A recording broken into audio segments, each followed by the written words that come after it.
Começando aqui mais um dia do nosso trabalho, hoje estudando o nosso Livro dos Espíritos, parte terceira, Leis Morais, o capítulo 7, Lei de Sociedade, e agora entrando no segundo item, Vida de Isolamento, Voto de Silêncio, a partir da questão 769. Eu quero inicialmente, para tratarmos desse assunto, porque muitas vezes, como eu sempre falo para vocês, o estudo que Kardec fez sobre as orientações dos espíritos e de tudo aquilo que ele poderia aproveitar, tirar de proveito desse contato com a sabedoria vinda do mundo espiritual, dizia muito a respeito à realidade que ele vivia. Então nós podemos perceber que muitas questões que ele traz para nós, muitas observações que ele faz nas obras que ele publicou nas revistas, né? Nos livros que ele publicou, muitas das questões diziam respeito ao local que ele vivia, à época em que ele vivia, às pessoas com quem ele tinha contato, e que quando a gente pega essas informações e transmite ou traz para o século XXI, praticamente 150 anos depois, e a gente começa a fazer estudo, muitas vezes nós perdemos um pouco, talvez até do interesse de estudar determinados assuntos, porque isso foge à nossa realidade, a gente estuda porque gosta, mas em termos de aplicação prática, isso algumas vezes foge à nossa compreensão, à nossa realidade, e consequentemente não desperta o nosso interesse, né? Basta ver, por exemplo, no caso de mediunidade, quando se estuda sobre os Açoais, por exemplo, que era uma seita, um grupo, uma tribo, que vivia na Argélia naquela época, fazendo aqueles malabarismos meio bizarros, né?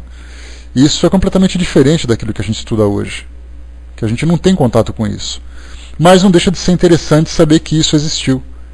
E quando se fala em voto de isolamento, voto de silêncio, naquela época era muito mais fácil se manter isolado no silêncio do que nos tempos atuais, já que naquela época não se tinha comunicação como se tem hoje, né? Não se tinha a velocidade dos transportes como se tem hoje. Então algumas vezes monta-se ou cria-se um mosteiro, uma residência, um internato no meio de uma montanha, no meio de uma floresta, e ali ficava, porque o único acesso que se tinha era carroça, era cavalo, né? Porque os trens só faziam naturalmente as linhas de grande circulação, as embarcações da mesma forma. Mas hoje é diferente. Hoje, né, o mundo se espalhou. Se nós pegamos um mundo de 1 bilhão de habitantes no século XIX, nós temos 7 bilhões de habitantes hoje, ou seja, 7 vezes mais do que se tinha naquela época. Então a gente vê assim que o tempo vai mudando e as características do mundo também. Então não é tão simples hoje você se manter isolado, achando um local geográfico onde você monta a sua casa e ali você fica. Hoje nós percebemos que, no caso de alguns isolamentos, nós temos alguns mosteiros cravados no meio das grandes cidades com muralhas imensas que as pessoas não têm contato. Onde você não tem telefone, a não ser para uso restrito, onde você não tem comunicação. Nós temos ali instituições cristãs, especialmente católicas, né? Que nós vemos aqui no Brasil, aquelas freiras que fazem voto de silêncio, no Oriente, na Ásia, seja lá onde for, né, nós temos também outros mosteiros, outros locais onde as pessoas ficam reclusas. Então para nós foge um pouco dessa realidade, de a gente pensar assim, vamos estudar esse pessoal. Para nós fica tudo na teoria, porque a gente não tem contato com isso na prática. A gente nunca viu, digamos assim, 90% daquilo que Kardec descreve não faz parte do nosso universo hoje. Mas se nós procurarmos, pelo menos em termos de literatura, de publicações, de notícias, nós acharemos grupos que vivem dessa forma. A Márcia colocou, falo tanto que acho que me colocariam fora do mosteiro, né? Você sabe, Márcia, que tem um documentário muito interessante que foi produzido, né, ou escrito por um dos iluministas, né, não me recordo o nome dele agora, preciso ver depois aqui na minha relação, mas que fala sobre a vida das freiras no século XVI, no século XVII. E nesse documentário, eu vou até pegar para vocês aqui, porque eu não gosto de passar a informação pela metade. E se a gente pode achar alguma coisa, por que não, né? Deixa eu pegar rapidinho aqui na minha biblioteca, aqui na minha videoteca, que eu já passo o nome para vocês aqui correto. O nome desse documentário é, se eu achar naturalmente, né, porque eu sou tão organizado que quando eu guardo as coisas eu acabo se perdendo. Eu não acho aqui agora, depois eu passo para vocês. Mas é um filme interessante, é um filme antigo, feito na década de 60, década de 70, chama La Religieuse, tá? É em francês, né? La Religieuse, em 66 ele foi produzido. E aqui nesse documentário conta a vida das pessoas que viveram naquela época, né? E naquele tempo era muito comum as famílias terem uma preocupação em ter um religioso no seu meio, porque era uma forma de, ou você tinha um cavaleiro, que era um herói, ou você tinha um religioso, que era um vínculo a Deus. Essa semana nós conversamos sobre aquela ideia do antropocentrismo, né, onde o homem era o centro do universo. Depois o teocentrismo, quando Deus se tornou o centro do universo. E nesse período da Idade Média, onde Deus era o centro do universo, era fundamental que as famílias tivessem as suas representações dentro da igreja. Então o que acontecia? Os pais decidiam que um dos filhos seria um religioso. Então pegava o menino, mandava para um mosteiro, mandava para um seminário, pegava a menina, mandava para um convento. Eles tinham que se tornar freira, mas não tinha preocupação com relação à aptidão, se você tinha uma vocação para ser religioso. Então você colocou que fala tanto que colocaria fora do mosteiro, né? Nesse caso, nesse filme, mostra a história de uma garota, tudo gira em torno dela, em que ela vai para o mosteiro contra a sua vontade, porque os pais disseram, você tem que ir para lá, porque você vai ser uma freira, você vai ser uma devota. Grande abraço, Balque, bom dia pessoal que chegou. Você vai ter que ser uma religiosa, você vai ter que fazer isso e coisa e tal. E aí mostra a dificuldade que era para aquelas jovens, porque ela ia para lá com 12, 13 anos, a dificuldade que era se adaptar a uma vida pela qual ela não tinha vocação. E era muito sofrimento. Então ela passou, por exemplo, por 3 madres superioras no decorrer da sua vivência. E era uma questão política. Então ser uma freira era uma indicação familiar, porque a família contribuía com dinheiro para o mosteiro, para o convento. E se você dava muito mais dinheiro ainda, você tinha o direito de colocar sua filha como sendo líder daquele mosteiro. E aí então você encontrava promiscuidade, você encontrava suicídio, você encontrava rebeldia, você encontrava aquela baderna toda, porque as pessoas que estavam lá estavam contra a sua vontade. Então elas eram forçadas a fazer isso. E os jovens a mesma coisa. Você mandava um jovem para um convento, lá dentro ele era estuprado, ele cometia suicídio, ele fugia. Assim era a vida dos religiosos no passado. Hoje não, hoje os jovens optam por isso tudo. Eu já comentei com vocês de um trabalho que a minha sobrinha fez na escola, né, como TCC, trabalho de conclusão de curso, e por estudar numa escola de freiras, né, o tema que ela e a amiga escolheram foi exatamente isso, a vida das religiosas, a vida das mulheres, a vida religiosa das mulheres. Então a ideia não era você falar sobre as freiras, mas falar sobre as mulheres que optavam pelo celibato ou pela vida religiosa.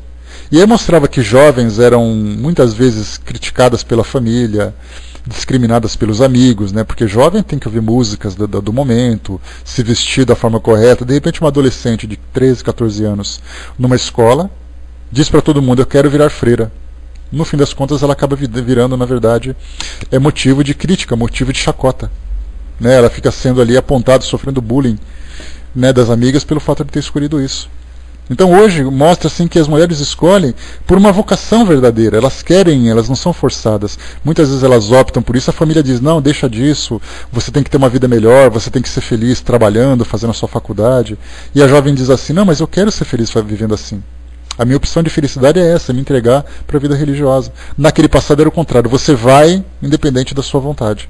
E aí então você colocou, né, que você fala muito em convento, né? Não é uma exclusividade sua. Imagina aquelas adolescentes que eram hiperativas, que eram bagunceiras, que eram faladeiras, matracas, sendo forçadas a viver num convento, fazendo um voto de silêncio.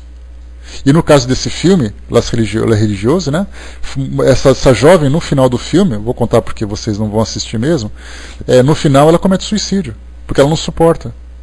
Ela tenta fugir, ela tenta escapar, ela foge, e ela é trazida de volta para o convento, e no final ela se joga do alto de uma janela de uma torre, porque ela não suporta viver naquele local.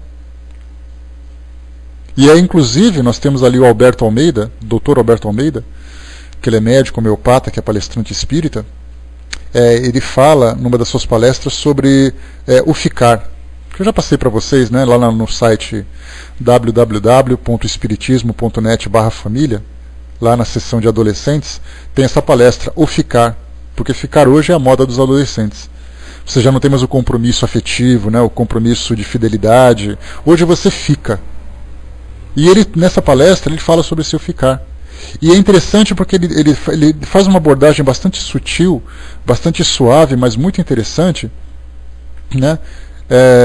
Pois é, já virou peguete também, né, o Décio? Era ficante, virou peguete, assim cada momento surge uma superficialidade nova, né? E aí então ele faz uma abordagem sobre a sexualidade nos jovens, mostrando que hoje muitos dos jovens que apresentam uma sexualidade desequilibrada, como uma vivência precoce... abraço, quanto tempo? Bem-vinda.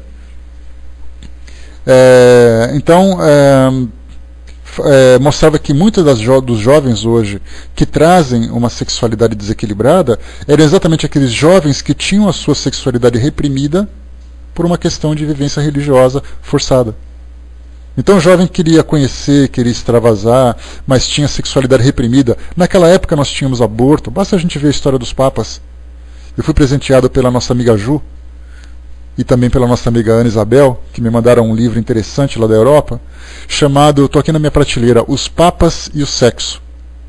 E aí conta a história dos papas, isso para não falar dos religiosos comuns, dos papas que tinham filhos bastardos, da igreja que na época contribuía com prostíbulos, freiras que eram violentadas, jovens que faziam parte, um livro muito interessante que eu li, que foi inclusive de uma psicografia, que trouxe para nós também a história de um jovem que foi enviado contra sua vontade para um seminário, e ali então ele foi estuprado, ele cometeu assassinato, depois cometeu suicídio, e a história dele no mundo espiritual se desenrolou de uma forma extremamente perturbadora. Tudo isso por quê? Porque força a natureza do indivíduo. Então a nossa natureza, sim, ela é impulsiva, sim, ela é movida pelos nossos instintos, só que ela deve passar por um processo de educação. E nesses casos ela passava por um processo de repressão. E todo sentimento, toda tendência que é reprimida, ela pode explodir de uma hora para outra de uma forma extremamente desequilibrada. E isso gera muito sofrimento para ele e para as pessoas que estão envolvidas. E nesse caso nós percebemos que o processo reencarnatório é o processo que vai perpetuando aquele desequilíbrio ou dando oportunidade para desenvolver virtudes. E hoje nós vivemos um momento exatamente isso, onde a liberdade sexual, todo mundo faz o que quer, todo mundo assiste o que quer, faz o que quer e tudo mais, né? Imaginemos quanto tempo essa sexualidade ficou reprimida para que hoje as pessoas usem dessa forma. Aqui em cima a Miriam colocou, né, vi um filme ontem sobre isso, O Inferno de São Judas. História verídica, uma história para meninos na Irlanda. Apanhavam até quase morrer em nome de Deus, enquanto os religiosos violentavam, mentiam e roubavam. Sim, não é uma crítica à igreja, mas a gente fala exatamente sobre a natureza humana que é vivida de uma forma desequilibrada. Por isso que quando os espíritos falam para nós que a lei natural é uma lei que foi aplicada, que foi indicada por Deus para que o homem possa se desenvolver, mostra exatamente isso. Esse é o caminho que o ser humano deve desenvolver, deve seguir para desenvolver o seu potencial. Se por acaso essa lei natural é quebrada por um pensamento equivocado, certamente nós estamos represando uma energia que deve fluir com naturalidade, e esse represamento vai fazer que chegue uma hora que essa barragem vai estourar. E quando estourar, ela vai sair de qualquer jeito. Daí então hoje nós estamos vivendo experiências para saber exatamente qual é o certo, qual é o errado, desenvolvendo o nosso bom senso, desenvolvendo a nossa sensibilidade, desenvolvendo a nossa razão, o nosso intelecto. para que possamos alcançar a plenitude, né, ou seja, o estado mais elevado do espírito, a plenitude da sua felicidade, através de conquistas, e não simplesmente através de uma força que é contra a natureza. A Mia colocou para nós outro dia, meu filhote de 3 anos estava assistindo Sexo Lesbiano, né, quando vi, quase tive um treco, né, o pior com carinha de safado, né. Daí eu liguei lá e tirei, né? Nem sabia que tinha. Pois é, tem que ficar atento porque as crianças são curiosas. Mas a gente também não deve se chocar com isso, Mia. O importante é que a gente não cause nisso, né, nessa situação, um grande alvoroço, né? Oi, Ana, beijo, bom dia, Betinha. Que a gente cause um grande alvoroço, para a criança entender que, embora aquilo seja natural, não é saudável. Agora, se a gente entra com certo trauma, com certo pânico, a criança vai dizer, mas por que ela está agindo dessa forma? O que tem de errado nisso daqui? A mesma coisa acontece quando pega para quem trabalha em escola infantil, ou tem crianças brincando, aquela história de ficar um mexendo na roupa do outro, um explorando o corpo do outro. Se não for uma educação natural e for uma educação repressiva, vai acontecer exatamente aquilo que a gente falou. Aquilo que é proibido se torna muito mais curioso do que aquilo que é natural. De repente você vê uma criança mexendo na internet, você chega, tem uma página aberta. Aí você fica assim, o que você está fazendo? Faz aquele escândalo todo, né? É mais fácil chegar assim, olha, não é bom você mexer aí, isso aí não é legal, tal, e conversa com a criança para poder esclarecer. Né? Então esse é o problema, que a gente muitas vezes se choca com aquilo que as crianças fazem, mas na mente dela, né? Na mente dela, isso acaba depois sendo trabalhado de uma forma diferente. Aí nesse caso coloca sistemas de segurança no computador, esclarecimento e tudo mais, né? A Vaninha lá, o Miteco, que tem 10 anos hoje, quando ele era pequenininho, ele era um assediador, ele era um garanhão da escola, né? Hoje não, hoje ele está mais calmo, hoje ele já cresceu, já começou a perceber que a vida tem outras coisas, né? E tudo mais, né? O Nando colocou, né? Eu aos 5 anos fui abusado sexualmente por empregada, né? Mas o que me traumatizou, né? Foi o alvoroço dos meus pais, né? Pode imaginar como é que é, né, Nando? Não é fácil, não. Então, resumindo, né, voltando aqui para o nosso pensamento inicial, quando a gente tem um estudo como esse, que fala sobre aquilo que é natural, aquilo que é um recurso para o desenvolvimento do espírito, e quando nós nos desviamos daquele objetivo, certamente provoca em nós um certo desvio, que deve ser depois retomado. Aqui então eu vou ler para vocês uma pequena descrição de um filme interessante que diz respeito ao tema que nós vamos estudar hoje.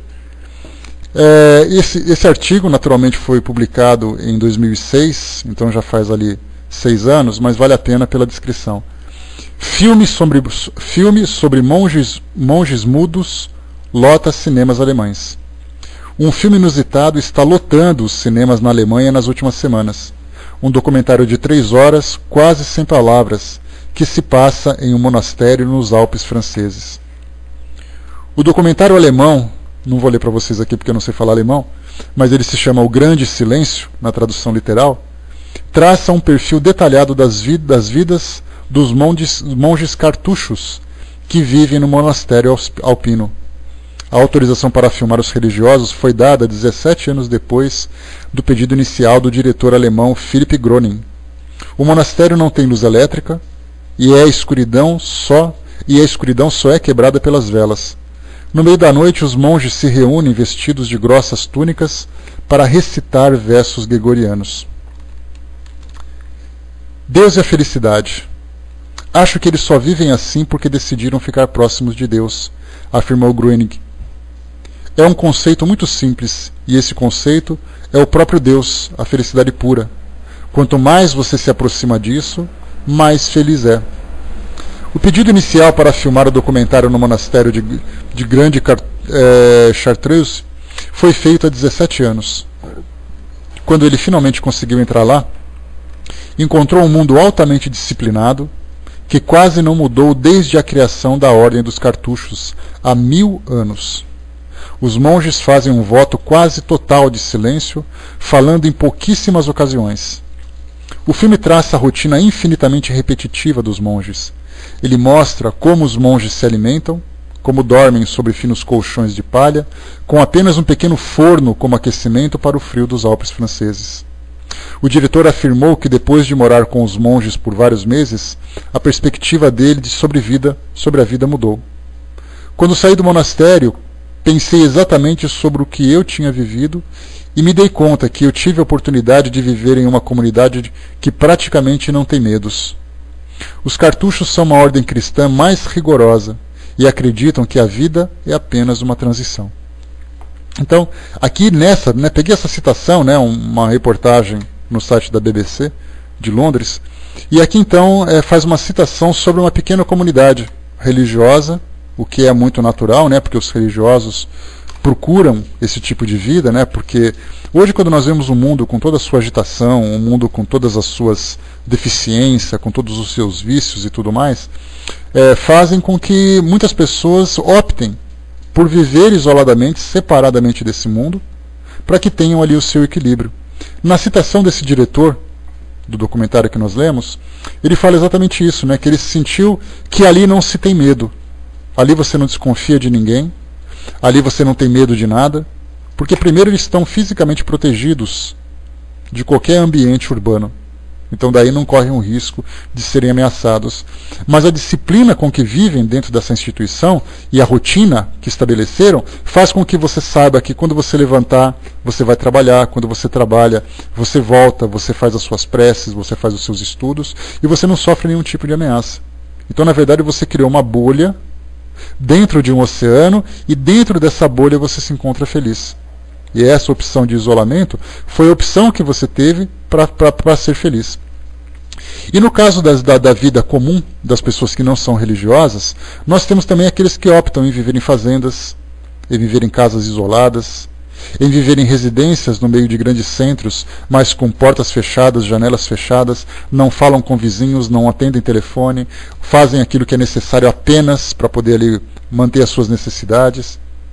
Todas as suas atividades dizem respeito apenas aos seus próprios interesses. Então, de certa forma, ela acaba optando por uma vida de isolamento, diferentemente daqueles que saem das grandes cidades. Muitas vezes a pessoa tem o seu trabalho, tem o seu estudo, mas se concentra apenas naquilo que é do seu interesse. Então ela não precisa ser necessariamente viver fisicamente isolada, mas ela emocionalmente, afetivamente, psicologicamente, ela opta por esse isolamento. E esse voto de silêncio pode não ser absoluto, mas é o tipo da pessoa que não tem interesse em perguntar e não tem interesse em responder. Então ela faz ali o seu voto de silêncio relativo apenas falando aquilo que é absolutamente necessário para a sua satisfação. Exatamente, Braz mostrou o lado negativo disso, porque nos traz uma outra perspectiva. Porque em vez de falar se o voto do silêncio é certo ou o voto do silêncio é errado, começa mostrando qual exatamente a característica da personalidade humana. Se o homem tem determinada característica, a necessidade de evoluir, a dependência que tem do seu semelhante, a necessidade de se comunicar para poder aprender e para poder transmitir ensinamentos, quando ele faz um voto de silêncio por uma opção pessoal, ele quebra exatamente aquilo que é natural na sua personalidade. Então, é interessante isso, em vez da gente se preocupar com os efeitos, porque quando você se isola e você deixa de falar, na verdade isso é um efeito, mas qual é a causa? O que levou o indivíduo a optar por esse tipo de vida? Nós falamos sobre isso ontem, quando comentamos sobre a vida dos muçulmanos na Europa, que sofrem recriminação tanto na Suíça, como também na própria França, que nós trouxemos, na Alemanha também vive dessa forma, a proibição dos véus para as mulheres nas escolas, para as jovens, para os adolescentes. E aí então, quando nós falamos sobre essa questão, nós evitamos todo tipo de julgamento. Não importa se aquela sociedade está certa ou está errada, mas a questão é o que levou aquela sociedade a fazer aquela opção. Por que foi gerado aquele medo? Por que foi gerado aquele constrangimento? Grande abraço, professor. Bom dia, pessoal que chegou. Por que foi gerado aquele tipo de constrangimento? Então, a gente começa a ver numa perspectiva muito maior, mais ou menos naquela imagem, naquela analogia que Kardec traz para nós, quando se fala sobre conhecer o presente, o passado e o futuro numa única visão. Lá no livro A Gênesis ele diz assim: é como se você subisse no alto de uma montanha e vislumbrasse todo o caminho que uma pessoa vai percorrer e todo o caminho que ela já percorreu. Quando nós começamos a analisar o comportamento das pessoas hoje, nós observamos hoje, por exemplo, nós ligamos os telejornais, porque é importante nós trazermos essas análises para a nossa rotina, para o nosso cotidiano. Bom trabalho, Márcia. nós temos que trazer para a nossa realidade, porque do contrário vai ser uma doutrina que é utópica, uma doutrina que está longe do nosso alcance, que a gente fica vislumbrando uma doutrina saindo da realidade, tirando os pés do chão. Na verdade, uma doutrina só é efetiva quando ela é aplicada no seu dia a dia, no seu cotidiano. Quando você olha uma situação na televisão, quando você sai na rua e encontra com alguém, quando você passa por uma experiência e você fala, aquilo que eu aprendi naquela doutrina pode ser aplicado agora. Aí sim ela é efetiva. Aí sim, de uma religião que nós optamos, ela se transforma numa filosofia de vida. Muitas vezes nas religiões tradicionais, especialmente aqui do Ocidente, né, citamos as religiões que pode ser, por exemplo, cristã ou judaica, ou mesmo muçulmana, porque essas três religiões têm um ponto comum de contato, que é muito interessante, que é exatamente o Antigo Testamento. Abraão, por exemplo, ele é o patriarca tanto do judaísmo, como do cristianismo, como do islamismo. Então tem esse ponto comum. O livro A Gênese serve também para as três religiões. E aí então, quando nós estudamos sobre a vida daquelas pessoas que viveram há 3.000, 4.000, 5.000, 6.000 anos, e nós ficamos assim, naquela época ele se comportava assim. E a gente esquece de trazer aqueles ensinamentos traduzidos, entre aspas, para a nossa realidade. Se nós não conseguimos fazer isso, significa que esses ensinamentos são improdutivos. Eles são inúteis. De que adianta eu estudar a vida de alguém que viveu há 5.000 anos, se a mesma coisa que ele fez naquela época eu não posso fazer hoje? Porque a realidade é diferente. Daí então que mais do que religião, nós temos que entrar em comunicação com Deus através das ideias, dos ensinamentos, da doutrina que é transmitida, mas nós temos que pegar essa doutrina e transformá-la também numa filosofia de vida aplicada no nosso cotidiano. Isso é que é fundamental. Então, quando nós olhamos uma doutrina como essa, a doutrina espírita, que nos dá a opção de fazer uma análise ampla daquilo que acontece, nós trazemos então da nossa realidade. Eu liguei a televisão hoje pela manhã, a Vaninha também fez a gente comentou sobre isso antes de entrarmos aqui na sala, greve na Polícia Militar de Salvador, na Bahia. E ali então todo o caos, toda a problemática que isso pode ser causada, principalmente numa época como essa, época de carnaval, onde muitos turistas vão para aquele local, o comércio acaba ficando muito mais movimentado, pessoas necessitando de ajuda e tudo mais, e a Polícia Militar em greve. Inicialmente eu vou apontar e vou dizer certo ou errado. Mas a gente deve expandir a nossa visão e a gente deve se questionar se aquilo que eles fazem está errado. Mas qual foi a motivação que eles tiveram? Dependendo, de repente teve outro erro. Esse outro erro se estendeu, se agravou para outra situação. E aí então a coisa começa a se desenrolar. Porque a gente começa então a ampliar a nossa visão e a analisar a situação desde a sua origem. Não simplesmente analisando o efeito, que é a greve, que é o prejuízo. Mas qual foi a causa de tudo isso? A desvalorização do profissional, o equívoco dos governantes, a má avaliação dos profissionais que vão atuar naquela área, que sentimento que foram gerados naquelas pessoas. Então, várias visões que a gente tem que analisar dessa realidade. E no caso, quando se fala hoje sobre vida de isolamento e voto de silêncio, é a mesma coisa. Não basta apenas você dizer assim, é certo ou errado o indivíduo se isolar ou o indivíduo não falar nada. Mas a pergunta é, qual é exatamente o histórico que o levou àquilo tudo? Por que ele na verdade, fez a opção por esse tipo de vida, por esse tipo de reclusão? É esse o cuidado que nós temos que ter. O professor lembrou bem, né? Tudo aquilo que acontece, que explode num erro, ele teve uma cadeia que ele foi se desenrolando. É aquele efeito dominó. Alguma coisa provocou outra coisa provocou outra, provocou, chega uma hora que a coisa explode. E nós estamos vivendo isso o tempo todo. Todos os dias um dominó cai nessa grande arte que foi montada, nessa arquitetura que foi montada. Só que se nós não corrigirmos esses dominós que estão caindo hoje, através da transformação dos nossos valores, na nossa própria vida nós vamos sentir isso. Hoje eu estou vivendo a minha vida de um modo desequilibrado, estou vivendo a minha vida de um modo inconsequente. É um dominó que cai. Amanhã eu continuo, é outro dominó, outro dominó, outro dominó. Chega uma hora que explode. Aí eu vou dizer assim, mas eu sou tão infeliz, a minha vida não presta. Não presta porque eu esqueci de consertar os dominós que estavam lá atrás. Esse que é o grande cuidado. Né? A Adriana lembrou, por isso que não podemos julgar sem conhecimento da razão completa. A gente não deve julgar. Na verdade, a gente deve trabalhar e analisar toda a situação para ver o que é possível para resolver. Naturalmente nós temos uma justiça que faz isso e tudo mais, né? Mas isso não vem ao caso para nós. Mas é importante a gente ter esse cuidado. Então aqui na vida de isolamento, o voto de silêncio, baseado naquele artigo que nós já lemos agora, que nós acabamos de ler, para quem chegou agora fez a leitura aqui de um artigo da BBC Brasil, chamado Filmes sobre Monges Mudos lota cinemas alemães. E aí mostra a rotina no mosteiro na França, nos Alpes franceses, de monges que mantêm a mesma rotina há 1000 anos. São os monges... qual é o nome dos indivíduos aqui? Monges cartuchos, que vivem há 1000 anos, quase não falam, estabelecem uma rotina fechada dentro desse mosteiro. Então aqui vamos entender agora um pouquinho desse pensamento, do porquê que isso acontece. Questão 769. Vamos lá, filhinha, pode colar, por favor. Concebe-se que, como princípio geral, a vida social esteja nas leis da natureza.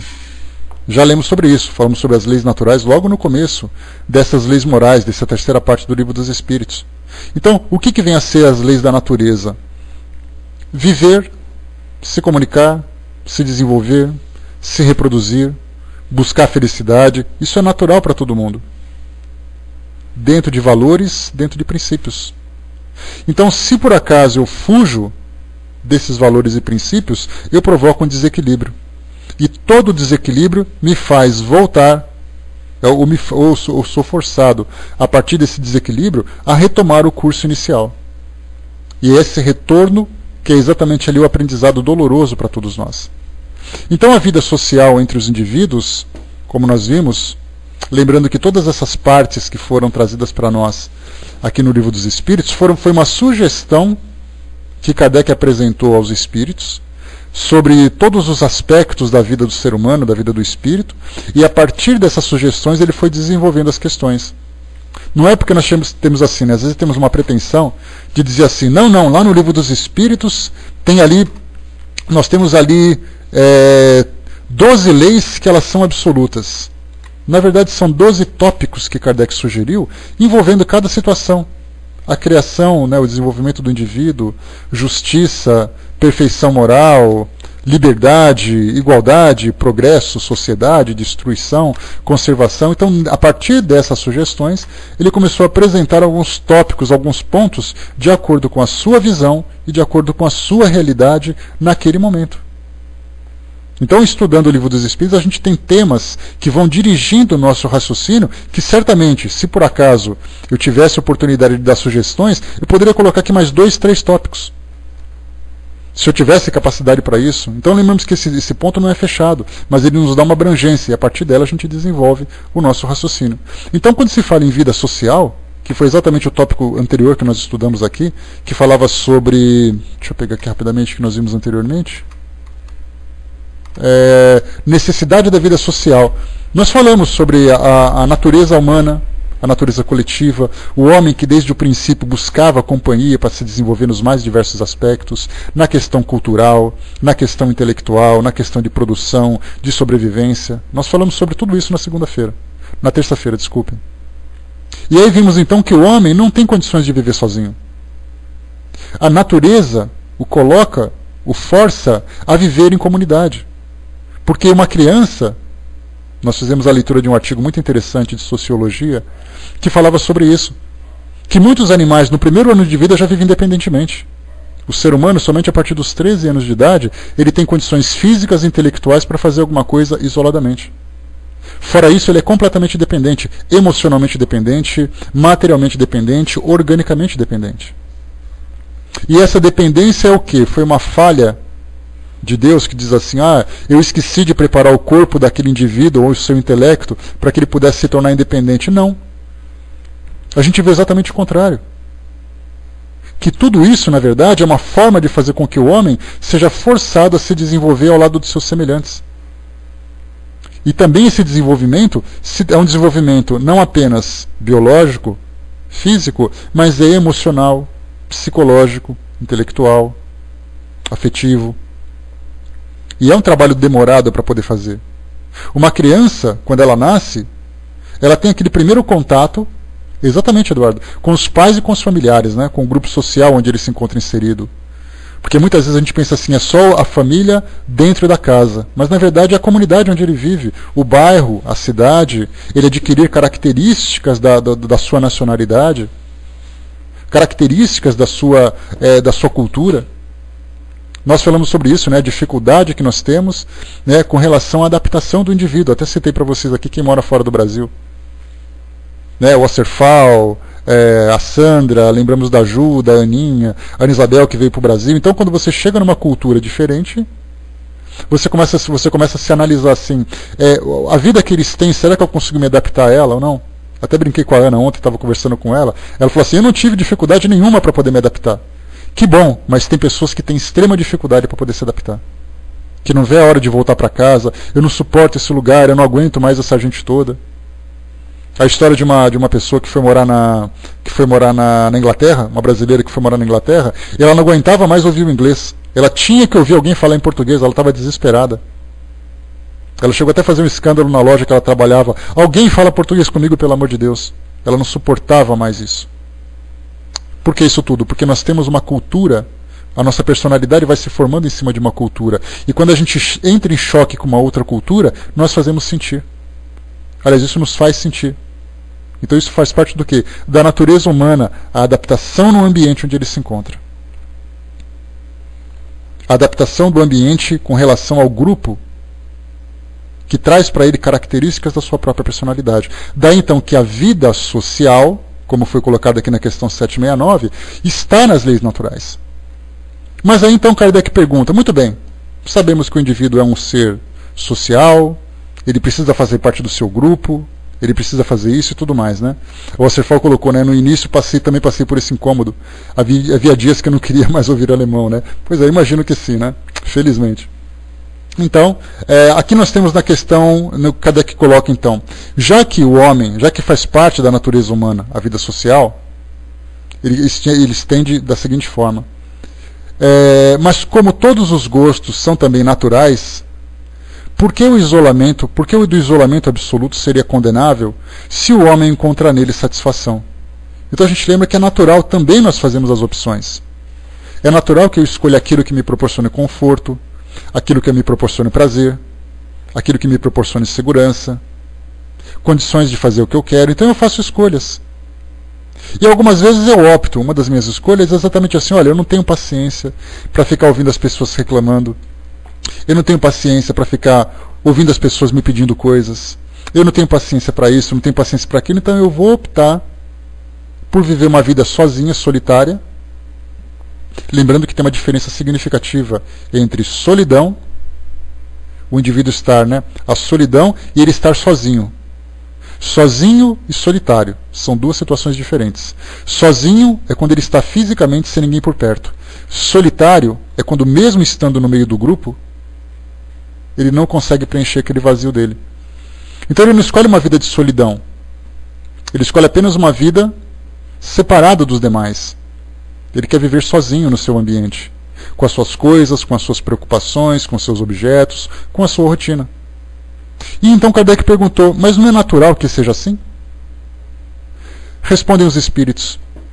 Ou seja, se o homem não encontra nesse tipo de vida satisfação, respondem os espíritos, satisfação egoísta. Há também homens que encontram satisfação na embriaguez. Há provas disso? Deus não pode considerar agradável uma vida em que o homem se condena a não ser útil a ninguém.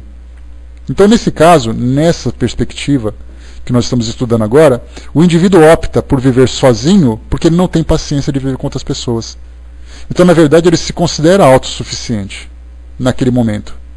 E quando nós falamos sobre o desenvolvimento do indivíduo como ser social, nós lembramos que no começo ele tem a dependência, mas no momento em que ele se considera dependente, aí ele opta pela vida sozinho, pela vida reclusa.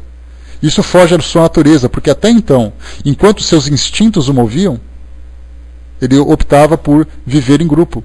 Quando ele racionalmente se considerou autossuficiente, ele optou em viver sozinho. Então, na verdade, é assim, olha, o que é o egoísmo? É o culto ao próprio ego. Eu sou mais importante, o que me interessa, as minhas coisas são o que mais me interessam, não me importo com as coisas de ninguém, então eu me fecho, me isolo, dentro do meu próprio universo e não me preocupo mais com ninguém e também não dou preocupação para ninguém. Aí, no caso, como os espíritos colocam, uma satisfação egoísta. Porque, nesse caso, ele opta em não ser útil a ninguém. Só que quando nós falamos em utilidade, a gente tem que se perguntar, qual é o objetivo da nossa existência aqui nesse nosso mundo físico? Por que eu vim para cá? Qual foi o planejamento que eu tive que fazer para poder chegar aqui nesse nosso mundo? Quais são os meus objetivos? Quais são as minhas necessidades? Então, como espíritos que somos, nós reencarnamos no meio como esse, lembrando que na programação reencarnatória de todos nós, foi elaborada uma logística extremamente complexa, envolvendo local, envolvendo prazos, envolvendo indivíduos, envolvendo recursos. Ninguém é simplesmente lançado pela porta de um avião dizendo, vai com Deus e boa sorte. Na verdade é assim, olha, você vai encontrar esse grupo, você vai encontrar essas experiências e você vai ter esse recurso. Então tudo isso foi planejado para cada indivíduo, para cada um de nós. Ao adentrarmos na nossa família, seja ela uma família feliz, uma família problemática, uma família que tem ali dificuldades de se reequilibrar, tudo isso faz parte das nossas necessidades. Ou seja, eu vim para fazer parte daquele grupo. Só que quando eu chego nesse grupo eu digo assim, olha, quer saber? Estou fora, não quero saber de mais nada. Poxa, mas você tinha coisa para fazer, não me interessa mais fazer. Você tinha pessoas para ajudar, não importa. Então, na verdade, nós temos que fazer o quê? Começar, então, a observar se a vida que nós estamos levando é uma vida que valeu a pena aquele investimento que foi feito inicial, aquela programação toda, ou foi uma vida desperdiçada. Porque se eu tenho uma relação, e olha que a nossa vida, a programação reencarnatória de cada um de nós, é uma programação extremamente longa e detalhada. Se nós pudéssemos imaginar naqueles filmes, né, onde os espíritos vestidos com aquela roupa branca abrem aquele pergaminho, né, enorme, abrem assim, esticam e está lá cheio de coisa escrita. E a gente assina antes de voltar, esse que é o pior. A gente assina ali aqueles rolos de pergaminhos, né, à nossa disposição, e de repente a gente chega aqui no nosso mundo e não cumpre absolutamente nada daquilo que foi programado. Ninguém veio para se isolar. Se há o isolamento, ou ele acontece de uma forma patológica, de uma forma expiatória, ou de uma forma egoísta. Essa é a diferença. Porque muitas vezes eu venho como expiação. As experiências da vida me levaram para esse isolamento. Algumas vezes eu tenho ali um conflito íntimo que não me permite, que não me dá condições de conviver com outras pessoas. Isso para mim também é uma grande prova. Ou eu tenho tudo para ser feliz, tenho tudo para ser produtivo e digo simplesmente não quero fazer e não vou fazer. Então, nesse caso, expiação faz parte de uma programação.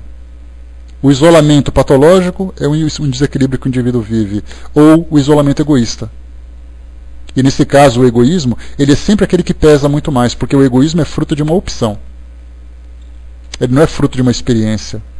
E se eu opto em não fazer nada, esse não fazer nada vai me pesar depois futuramente.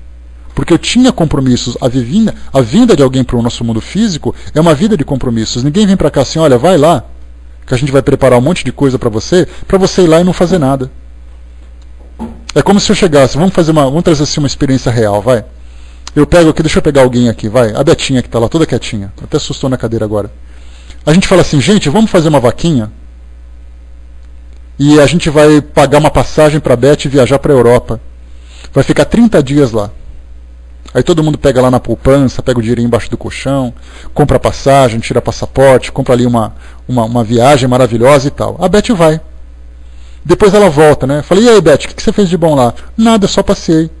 Como assim? Você não trabalhou? Você não fez nada? Não, eu só fiquei lá tirando foto, fiquei passeando, gastando o dinheiro de vocês. Aí ela vai ser muito bem-vinda quando voltar dessa viagem, né? Porque todo o esforço que a gente fez, todas as economias que a gente deixou à disposição dela, ela simplesmente gastou, tirou foto, foi passear, foi dar ali milho para os pombos. Não fez nada de produtivo. Se isso em nós já causa aquela interrogação no meio da cabeça, porque a gente fez isso assim, ó, Beth, você vai lá para estudar, para trabalhar, para aprender, para ensinar, você vai fazer tudo isso, tá bom? A Beth, oba, vamos lá.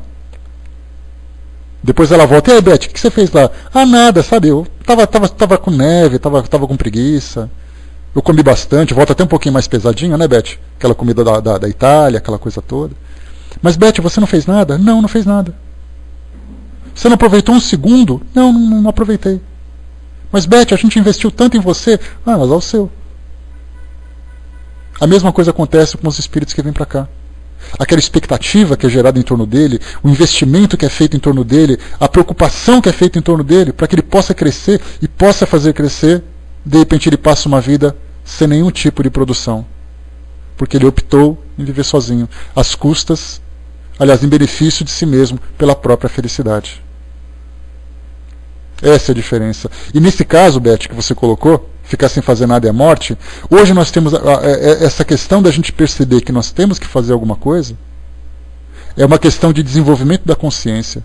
A nossa consciência desperta e a gente sabe que nós temos que fazer coisa, nós temos que trabalhar, nós temos que produzir.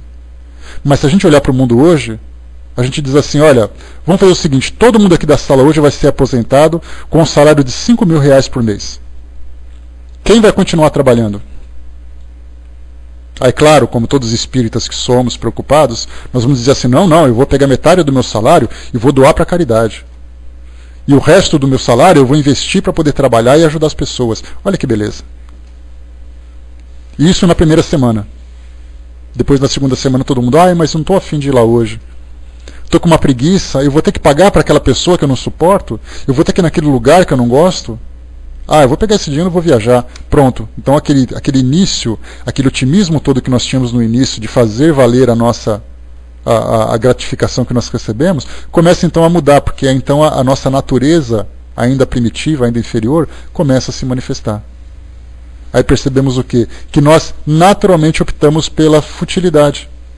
Viemos aqui a passeio, viemos aqui para desfrutar do bom e do melhor, porque não entendemos ainda o objetivo de estarmos aqui. Então aqueles que optam por uma vida reclusa, ou vivenciam experiências patológicas, ou vivenciam experiências provatórias e expiatórias, ou simplesmente alimentam o seu próprio egoísmo. E é nesse sentido, é desse egoísmo que nós falamos agora. Na questão 770, vamos lá. Kardec pergunta, e que pensar dos homens que vivem em reclusão absoluta para fugirem do contato pernicioso do mundo? Essa é uma justificativa bastante comum, principalmente na vida religiosa tradicional. Vamos nos afastar dos pecados do mundo, e se fecha dentro de uma muralha, e fica vivendo ali aquela vidinha cor-de-rosa, aquela vidinha de faz de conta que o mundo é perfeito, faz de conta que nada vai acontecer. Nós vimos nesse documentário aqui embaixo os cartuchos, que são aqueles monges franceses, são a ordem cristã mais rigorosa e acreditam que a vida é apenas uma transição. Transição de onde para onde? Não conheço, Glô. Transição de onde para onde? Na verdade não é transição, na verdade é uma continuidade. Você tem um mundo espiritual que você veio de uma dimensão de muito trabalho, de muito estudo, de muita conscientização, adentra no mundo físico para dar continuidade naqueles ensinamentos, nos valores que foram adquiridos, retorna ao mundo espiritual para fazer um balanço daquilo que foi aprendido e tudo mais. Cada ambiente proporcionando um ensinamento diferente. E nesse caso, esses monges acreditam que é apenas uma transição. Aqui é a mesma coisa, a pergunta que Kardec faz, que vivem em reclusão absoluta para fugirem do contato pernicioso do mundo. A Flávia lembrou uma coisa interessante, são poucos, como Madre Teresa, que ultrapassam essas muralhas para fazer a diferença. Olha, é até covardia a gente colocar Madre Teresa nessa situação, viu, Flávia? Porque ela não se compara a nada do que a gente imagina com relação à opção religiosa e à dedicação para o mundo. Que a gente vai ver, inclusive, nas próximas questões, aqui na questão 771, 771 e 772 trata exatamente desse tipo de espíritos como ela. A gente vai chegar nela para você ver. Mas eu sou fã incondicional dela. É aquela pessoa que quando chega assim você tem que ajoelhar porque não dá para ficar em pé olhando nos olhos. Tamanha grandiosidade que ela demonstra. A gente se sente até humilhado, constrangido diante de uma pessoa como essa.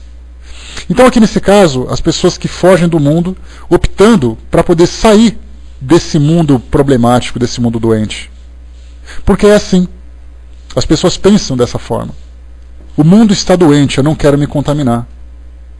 E nós vemos isso, independente daquilo que acontece dentro desses mosteiros, que são instituições bastante atípicas na nossa sociedade, mas nós vemos assim no nosso dia a dia, no nosso cotidiano. O que são hoje exatamente os centros espíritas, as igrejas e os templos, a não ser pontos de fuga? Quantas pessoas vão para essas instituições dizendo assim, é lá que eu vou encontrar paz, é lá que eu vou sair da perdição do mundo? Aí a pessoa começa a viver dentro dessa instituição, vai para casa, volta para esse local, vai para casa, volta, e ele não sai desse ritmo. E ele se esquece que fora do ambiente onde ele se encontra é exatamente onde está o campo de trabalho que ele tem que se aplicar. Então não adianta querer fugir para dentro das igrejas, fugir para dentro dos centros espíritas, acreditando que você está fugindo do mundo, porque você faz parte do mundo porque está ali para trabalhar. Se tivesse que fugir, você não teria vindo. De que adianta te jogar lá naquele local para você sair correndo de volta? Se você está lá é por algum motivo.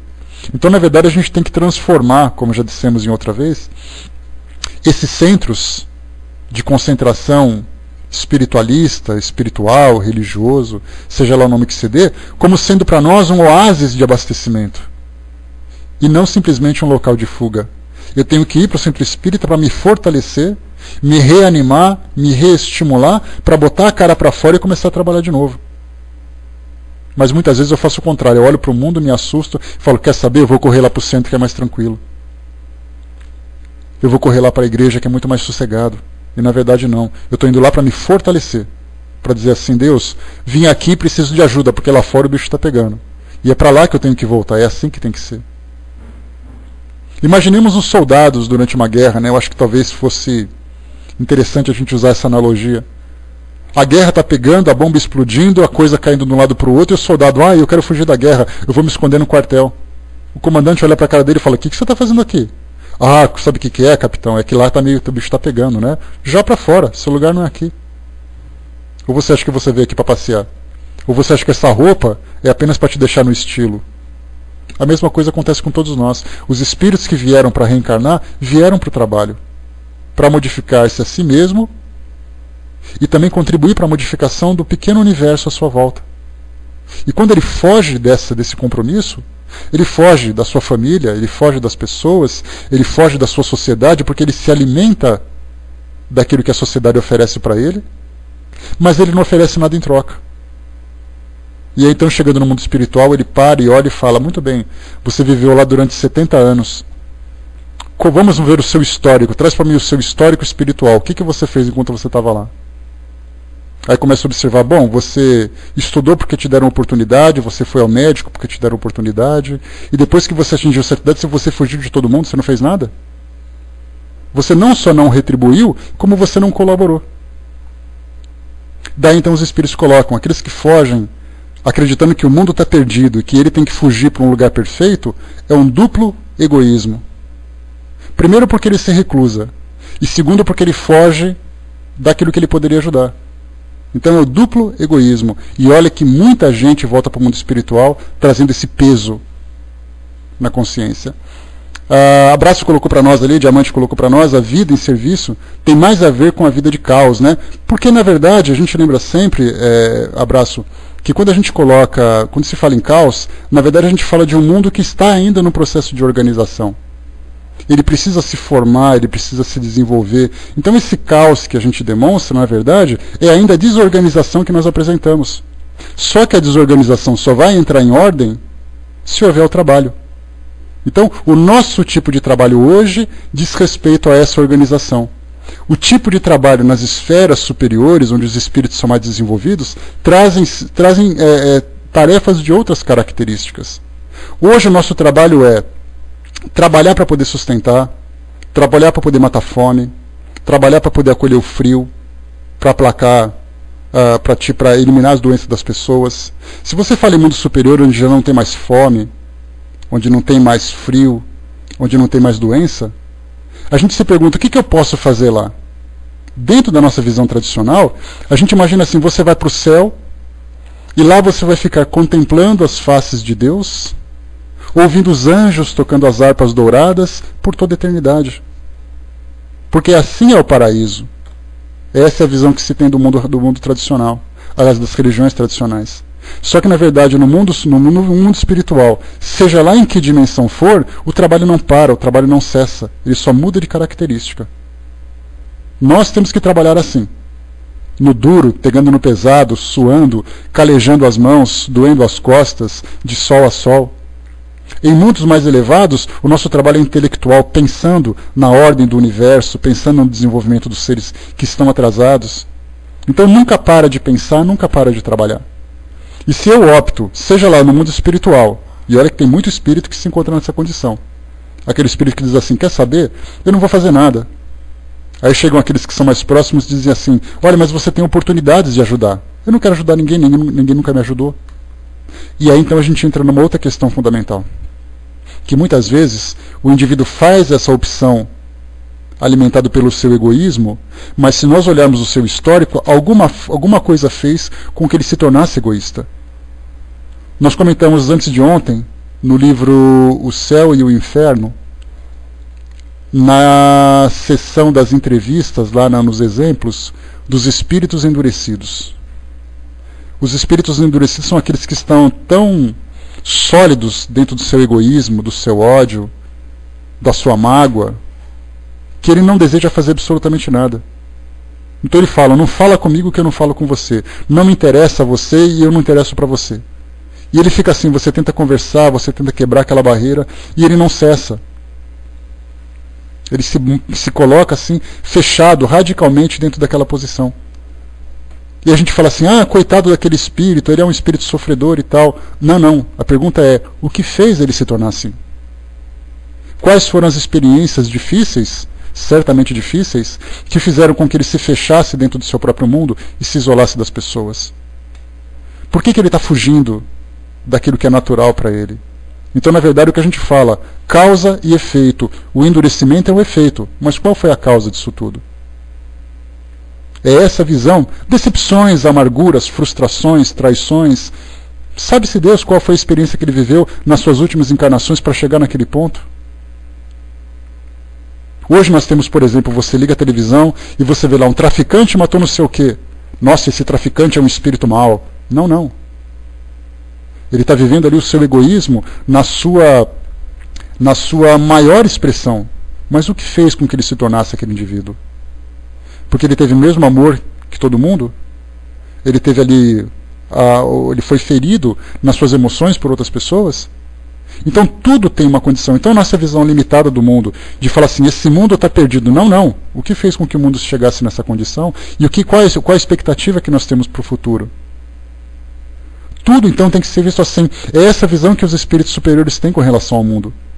Então eles dizem assim, tem um espírito, tem um obsessor que está sofrendo. Olha só, imaginemos assim, uma criança da nossa família sendo obsediada por um espírito cruel, fazendo com que ela se machuque, com que ela sofra. A gente pensa assim, você está vendo ali a sua criança sofrer. O que você pensa do obsessor? Eu quero que ele vá para o inferno. Aí vem um espírito superior e fala assim, não, ele não vai para o inferno. Porque ele é um espírito doente. E ele é doente por causa disso. Então a nossa visão materialista do mundo, ela é focada num ponto específico, no agora. Mas a gente não tem a preocupação no antes e no depois. Porque no antes, ele sofreu e se tornou doente. No agora, ele demonstra os sintomas da sua doença. No futuro, ele vai mostrar o equilíbrio. Então a perspectiva que se vê do mundo espiritual ela é muito mais ampla do que a nossa, focada num ponto específico dessa realidade. E se nós olharmos assim, você vai ver uma pessoa no mundo que é um mendigo, que é um corrupto, que é um agressor. Essa pessoa, na verdade, vive esse momento patológico, esse momento de desequilíbrio. Mas ela se tornou assim e ela vai se tornar diferente, mais ou menos tempo, de acordo com os esforços que forem empreendidos com as pessoas próximas, responsáveis, para que ela se transforme. Vamos em frente. 770A. Kardec falava assim, primeiro é duplo egoísmo, aqueles que se isolam do mundo porque o mundo é perigoso, porque o mundo está perdido. Mas Kardec insiste aqui numa pergunta. Mas se esse retraimento tem por fim uma expiação, com a imposição de penosa renúncia, não é meritório? Às vezes a pessoa assim, não, eu tenho que ficar sozinho para sofrer. Aí já é questão expiatória, nós saímos do egoísmo e entramos na expiação. Aquela pessoa diz assim, eu não mereço ter contato com o mundo, eu tenho que viver lá isolado mesmo, a sociedade não me merece, eu sou uma pessoa que não presta. Então ele começa a se depreciar, começa ali naquele processo de autodestruição. Então Kardec pergunta, mas essa pessoa que faz isso como autopunição, ela não tem ali o seu mérito? Porque na verdade ela está se punindo para poder se reerguer. Porque quando você se castiga, você visa depois o seu reequilíbrio, a sua elevação, a dissipação da culpa. Então os Espíritos colocam para nós, fazer maior bem do que o mal, que já se tenha feito, essa é a melhor expiação. Com esse retraimento, evitando o mal, o homem cai em outro, pois esquece a lei de amor e caridade. Aqui a gente entra num ponto fundamental, que é da culpa. A gente lembra que tem duas âncoras que prendem o homem no seu desenvolvimento, e todos nós, de alguma forma, carregamos âncoras semelhantes. Algumas maiores, mais pesadas, e outras menores, mas todos nós arrastamos essas duas peças amarradas nas nossas pernas. A primeira é a do medo, e a segunda é a da culpa. Nós muitas vezes bloqueamos o nosso desenvolvimento porque nós temos culpa dos erros anteriores e temos medo de situações que nós vivenciamos. E a culpa, a autoculpa que os Espíritos insistem tanto em falar para nós, em esclarecer dizendo assim, olha, perdoe a si mesmo, se desenvolva, se liberte, cresça e tudo mais, isso é algo que nós não temos ainda condições de fazer. A gente prefere, naquele momento de constrangimento, se fechar dentro de um local escuro e ficar ali se chicoteando nas costas, eu não mereço, porque eu sou um coitado, porque eu sou errado, não sei o quê. Então ele começa a se punir para poder justificar, para poder aliviar o peso da sua culpa. Mas os Espíritos trazem para nós um outro ensinamento. Eles dizem assim, olha, em vez de você se punir por isso, reverta a situação. Se você errou antes, acerte agora. Se você fez o mal, faça o bem agora. É a melhor forma de você se libertar. E no mundo espiritual nós sabemos quantos e quantos espíritos chegam no mundo espiritual levando processos de auto-obsessão por causa de culpas, de remorsos, e ficam assim durante tanto tempo que eles não suportam sequer a própria existência. Eles se colocam assim como sendo a ameba no piolho do cachorro do ladrão. O pior dos seres, o pior de todos eles. Ficam se punindo, se consumindo, e eles não conseguem. E os Espíritos têm que fazer um trabalho psicológico extremamente complexo para elevar a autoestima desse indivíduo, para ele se libertar dessa culpa. Porque mesmo que ele receba o perdão daquelas pessoas que sofreram por sua causa, ele não consegue se perdoar. E aí então os Espíritos têm que sempre estimular o perdão e o auto-perdão, porque o perdão liberta sempre. E o auto-perdão liberta muito mais. E o auto-perdão, esse que é o pior, porque o perdão você depende de alguém. De alguém que diga para você, olha, eu te perdoo por aquilo que você fez, eu te perdoo pelos seus erros e tal. O auto-perdão, ele tem que dizer isso para ele mesmo. Mas e a coragem para dizer isso? Para poder se encarar de novo? É algo extremamente difícil e é um dos obstáculos de maior, digamos assim, maior rigidez que os espíritos enfrentam no mundo espiritual. Por isso que eles dizem assim, os dramas de consciência, as dores morais, são aquelas que mais infligem os espíritos. Joana de Ângeles trata isso com tanta propriedade nos seus livros, mostrando para nós que o espírito que se sente culpado fica se punindo e ele não consegue se libertar. Aí ele reencarna com processos de depressão, de síndromes psicológicas das mais diversas, porque ele traz ainda resíduos daquela culpa que ele não conseguiu se libertar. Então os Espíritos orientam para nós, você quer se regenerar? Faça o contrário daquilo que você fez. Não se preocupe com culpas, porque culpa é questão de orgulho, né? Quando a gente está com orgulho ferido, eu não devia fazer isso, as pessoas vão me criticar, eu tenho vergonha das pessoas, eu tenho vergonha de mim mesmo. É o orgulho que está falando. Então ele diz assim, olha, mostra o outro lado dessa moeda. Faz um processo reverso. Se você por acaso desceu por uma opção que você fez, suba por uma outra opção. Põe a mão na massa, aí as pessoas vão dizer assim, mas você errou. Sim, eu errei, mas agora eu estou consertando. Mas você fez aquilo lá, eu fiz sim, fiz muita coisa. E acontece muito isso nos trabalhos de desobsessão. Quando o obsessor olha assim para pro trabalhador, o trabalhador que está ali, né, dando orientação para os espíritos, chega o obsessor e fala assim, mas você já errou tanto, o que você está falando para mim? Se o médium não tiver estrutura, ele vai dizer assim, eu não presto para fazer esse trabalho, eu vou desistir e acabou. Agora o médium, que já se entendeu como espírito falho, como espírito no processo de desenvolvimento, ele vai dizer para o espírito o seguinte, olha, eu sei que eu errei, todo mundo erra, mas o importante é o que a gente está fazendo agora. Porque agora é hora de acertar. O erro ficou no passado. Agora é hora de consertar, é hora de restabelecer a ordem, é hora de corrigir aquilo que foi quebrado. Exatamente, Sônia. O indivíduo ser humilde, dele se aceitar como um espírito ainda num processo de crescimento. O Balk colocou, o perdão, semente que deve ser constantemente adubada no canteiro do nosso coração, sim. Só que a gente precisa primeiro, na verdade, o Balk, aprender a plantar. Essa que é a dificuldade, a gente não tem ainda essa semente plantada no nosso coração. A gente não aprendeu ainda que tem esse recurso de libertação. A gente sempre acha que as coisas são sempre problemáticas. A Dudu colocou, abraço, Dudu. Os amigos me perguntam no plano espiritual, eles dizem que você tem que melhorar quando reencarnar. Pergunta-me, se temos o véu do esquecimento, como vamos na Terra fazer o que foi programado para mim? Eles perguntam a mim, alguns amigos, Na verdade, Dudu, não importa objetivamente o que você tem que fazer. Porque a questão não é você produzir materialmente, você produzir, vamos dizer assim, um trabalho manual. O importante é um trabalho moral que você faz. Independente do que você faça, a gente está aqui para evoluir moralmente. Eu não estou aqui para poder enriquecer ou para poder construir um castelo. Não importa se eu construo um castelo ou se eu tenho que construir uma carroça. É o jeito que eu vou fazer isso que vai fazer a diferença. Então, na verdade, o progresso que nós temos que fazer é um progresso moral. Pois é, mas todo mundo tem o seu tempo, o Dudu. Porque, na verdade, assim, quando você fica meio perdido, meio desorientado, na verdade, é aquele peso que tem nas costas. E o indivíduo, para ele ter essa visão, ele precisa se libertar desse próprio peso. Então, tudo acontece no seu próprio tempo, não adianta a gente querer entender. Não importa o que você faça, faça o bem. Faça o bem para as pessoas, faça o bem para você mesmo, faça o bem no lugar onde você está, não importa. Se você não sabe, faça às cegas, que você pode ter certeza que você vai acertar. Agora as pessoas querem assim, a quem eu fiz mal para poder encontrar com ela de novo? O que eu derrubei para poder reerguer, para poder colocar no lugar? Não importa isso. Onde quer que eu esteja, as próprias experiências vão surgir no meu caminho. E a questão é, de que forma que eu vou lidar com elas? Exato, mas a preocupação é, se você fez o mal para alguém, faça o bem para ela. Se você não sabe o que você fez, faça o bem a si mesmo. Esse é o ponto principal.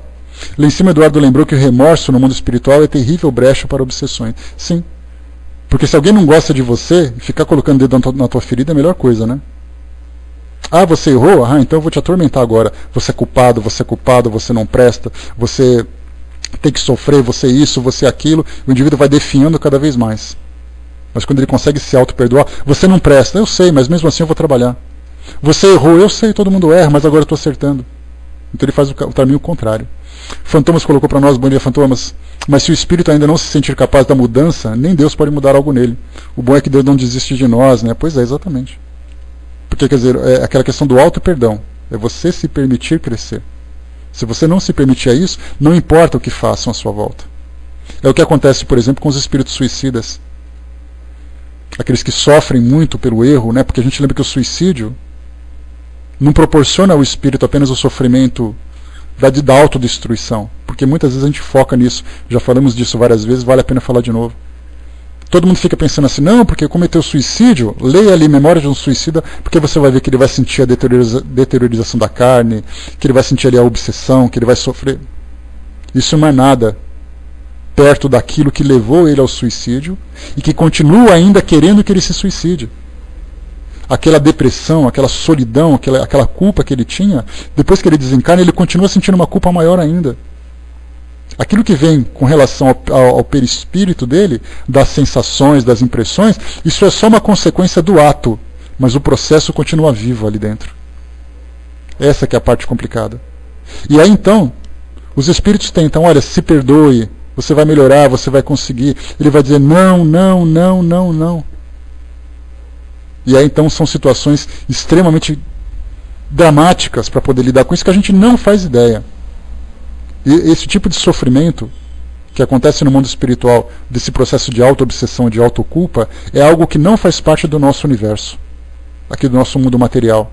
Nós não temos contato com espíritos que sofrem dessa forma. A gente não imagina o que se passa dentro daqueles corações. Isso só o mundo espiritual sabe lidar. Aqui não tem psicólogo, não tem médium, não tem sacerdote, não tem nada, não tem ninguém que consiga lidar com um drama como aqueles. Tamanha a sua gravidade. Nós não temos capacidade de lidar com isso.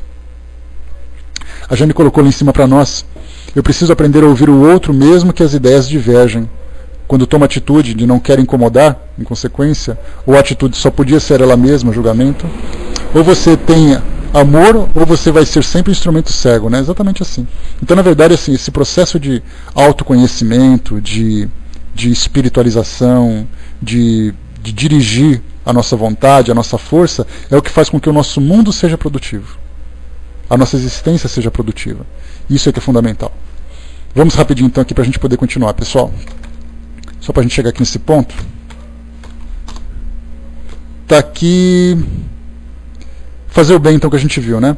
771, Kardec pergunta: que pensar dos que fogem do mundo para se devotarem ao amparo dos infelizes? Agora a gente sai daquela dimensão, daquela vibração negativa que a gente estava vendo até então, e a gente começa a entrar numa vibração mais elevada. Vai dar até um alívio para a gente mudar um pouquinho de assunto agora. Porque a gente pensa assim, daquelas pessoas que, olha, quer saber, eu vou sair aqui da minha família e eu vou lá para a África e vou trabalhar numa missão junto às pessoas que passam fome lá. Aí todo mundo pensa assim: mas você vai sair para tão longe? É assim, porque eu quero ir para lá, eu preciso doar alguma coisa para aquelas pessoas. Aí todo mundo pensa assim: mas você está fugindo da sua realidade, você está fugindo da sua família, você está fugindo dos seus amigos. E Kardec perguntou: o que pensar dos que fogem do mundo para se devotarem ao amparo dos infelizes? Resposta: eles se elevam em vez de se rebaixarem. Tem o duplo mérito de se colocarem acima dos prazeres materiais e de fazerem o bem pelo cumprimento da lei do trabalho. Então, na verdade, se é sincera a opção dele de realizar uma tarefa distante do seu ambiente, distante do seu círculo de amizades, do seu círculo social, para ele, na verdade, é uma renúncia meritória. Porque ele abre mão de uma convivência feliz com os amigos, das festinhas, dos almoços de domingo, para poder ajudar quem está aqui e não tem nada disso. Então já é uma visão diferente daquela que nós temos. Mas Kardec insiste na pergunta: e os que procuram retiro, no retiro, a tranquilidade necessária a certos trabalhos? Esse não é o retiro absoluto do egoísta. Eles não se isolam da sociedade, pois trabalham para ela. É o caso de pessoas que vão trabalhar em locais isolados, né, onde tem silêncio, tranquilidade e tudo mais, mas o seu trabalho visa o bem comum. Um exemplo dos Médicos Sem Fronteira, um exemplo dos religiosos também, Eduardo. Nós temos aí missionários das mais diversas religiões que vão para esse mundo afora. Dentro do catolicismo nós temos muito isso, das religiões evangélicas temos muito isso também. Não para aqueles que vão para poder vender produto, mas para aqueles que dizem assim: olha, eu vou me dedicar lá na Ásia, lá no meio do Paquistão, tem gente lá precisando de ajuda, vou para lá. No meio de uma guerra, onde tem doenças ali, não sei o quê, vou para lá também. Então, na verdade, a gente lembra que Deus julga as nossas intenções. Não julga aquilo que a gente faz, porque nós, humanos, nós materialistas, julgamos as ações das pessoas. Quer dizer, se ele trabalhou e fez muito, então ele é o máximo, ele merece uma medalha. Mas a gente não sabe qual foi o sentimento que ele teve para poder fazer aquilo. Algumas vezes ele fala assim: vamos no meio daqueles pobres que estão lá, que a gente vai conseguir fundar nossa igreja lá. Aí todo mundo fala: nossa, ele foi lá no meio dos pobres, ele fundou uma igreja. Na verdade, a intenção dele era vender produto. Então, na nossa visão humana, nós ainda damos valor à aparência. No mundo espiritual, dá-se valor à essência. Para fechar aqui, 772. Que pensar do voto de silêncio prescrito por algumas seitas desde a mais alta antiguidade? A gente não precisa falar, já falamos bastante sobre isso, né? Aquelas religiões que você entra, aquelas seitas, que falam assim: você não pode falar nada, ou tem que falar assim quase nada.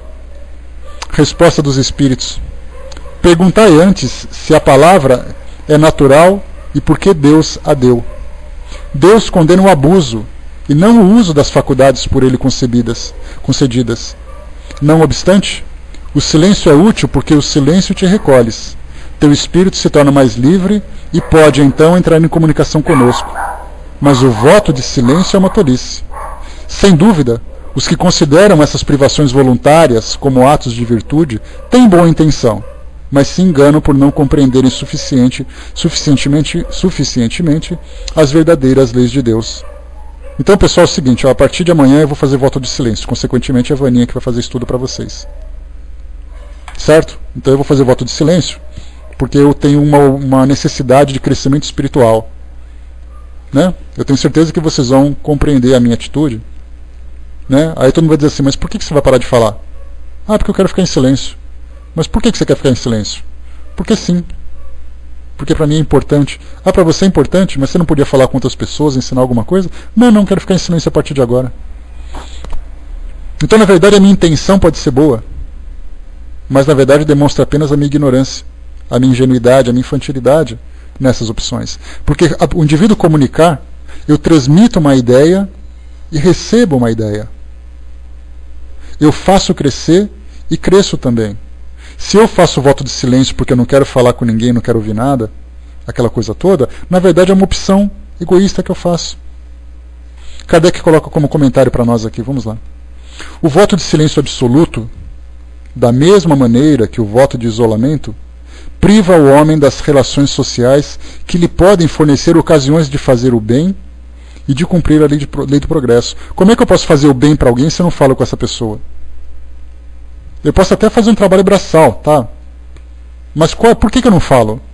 Ah, porque eu tenho meus motivos. Aí então a gente entra naquela perspectiva abrangente. Alguma coisa me fez ficar em silêncio. A culpa, o medo, o que exatamente me levou a isso? Quantas pessoas nascem mudas, com deficiência na fala, porque carregam resquícios de culpas do passado? Já comentei com vocês, para a gente fechar aqui o nosso bate-papo de hoje, Maíse, ela é uma palestrante muito famosa, muito conhecida e muito querida também, lá na Comunhão Espírita de Brasília. E numa palestra ela contava a sua história. Já contei para vocês que conhecem, quem não conhece, conhece agora. E ela dizia assim, que ela fala pelos cotovelos, né? Adora contar histórias, adora contar casos e tal. E ela dizia que na encarnação anterior dela, os espíritos disseram que ela veio como muda. Maíse, esse é o nome dela. Não sei o sobrenome, desculpem. Só colocar esse nome, Comunhão Espírita de Brasília, que vocês vão conhecer a história dela. A biografia dela, né? E ela dizia que os espíritos revelavam que na encarnação anterior ela veio como muda. Naturalmente não falava absolutamente nada. E ela então perguntou por que ela veio muda. E disseram para ela que numa encarnação anterior a essa, com essa deficiência, ela foi uma pregadora também. Só que ela era uma pregadora que pregava o sofrimento para as pessoas. Muita gente sofreu por causa dela. E ela foi consumida por tamanha culpa que ela inconscientemente optou por não falar. E ela teve uma vida inteira no seu alto silêncio. E aí nessa encarnação agora, depois de restabelecida as coisas no seu verdadeiro sentido, ela veio como palestrante espírita. Fala pelos cotovelos, continua falando como antes, só que agora levando uma mensagem positiva para as pessoas. Então muitas vezes culpas, remorsos, levam pessoas a passarem por isso. No livro Deficiente Mental, Porque Fui Um, traz para nós algumas deficiências que os indivíduos viveram em encarnações anteriores, como por exemplo paralisia cerebral, síndrome de Down, autismo, né, e tudo mais. E aí então, contando as suas próprias histórias, esses espíritos disseram então que fizeram essa opção, aliás, nem optaram, né, mas sofreram por essa privação por causa de culpas e atitudes do passado. Então, na verdade, quando você opta deliberadamente pelo silêncio, você abre mão de muitas responsabilidades. E essas responsabilidades terão depois o seu preço, fazendo com que depois ele tenha que reverter tudo aquilo que ele fez, fazer aquilo que deixou de fazer, corrigir aquilo que não foi feito por sua causa e tudo mais.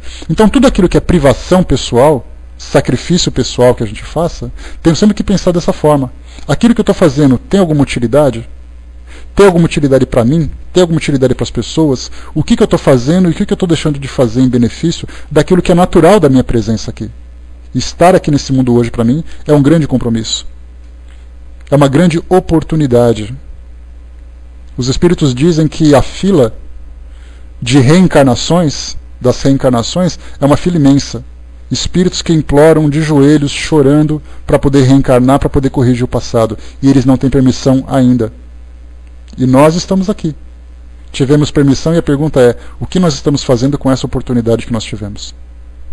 Meus amigos, fechando por aqui, vou passar para o nosso amigo Balk, que há muito tempo não faz aqui uma prece para nós, e depois a gente volta. O Eduardo colocou aqui rapidamente, não tem nada a ver com o assunto, mas estou com uma dúvida. O livro Instruções Psicofônicas